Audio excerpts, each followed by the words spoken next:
జై శ్రీరామ్ జై శ్రీరామ్ జై శ్రీరామ్ జై శ్రీరామ్ జై శ్రీరామ్. అందరికీ శ్రీరామనవమి శుభాకాంక్షలండి. అమెరికాలో నేను ఫస్ట్ టైము రాముల వారి కళ్యాణానికి అయితే వెళ్ళాను. చాలా అంటే చాలా ఘనంగా జరిగింది, చాలా బాగా చేశారు. దాని తర్వాత ప్రసాదం కింద ఇలా టేబుల్స్ వేసి అరిటాకులో మనకి పంచభక్ష పరవన్నాలతో అయితే ప్రసాదం పెట్టారు. శ్రీరామనవమి అంటేనే ముందు గుర్తొచ్చేది మనకి పానకం వడపప్పు. ముందు వాటిని ప్రసాదం కింద తినేసిన తర్వాత చాలా హ్యాపీగా తృప్తిగా అయితే ఈ మొత్తం అన్నీ తినేసాము. అరిటాకులో ఏది ఉంచకూడదు అంటారు కదా, సో ఏది వదలకుండా మొత్తం అన్నీ అయితే తినేసాము.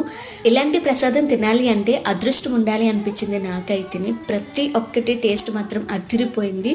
ఈ గుడి ఎలా ఉంటుంది ఏంటి అనేది నేను ఫుల్ వీడియో అయితే చేశానండి. డిస్క్రిప్షన్ కింద లింక్ ఇస్తాను, ఒకసారి చెక్ చేసేయండి.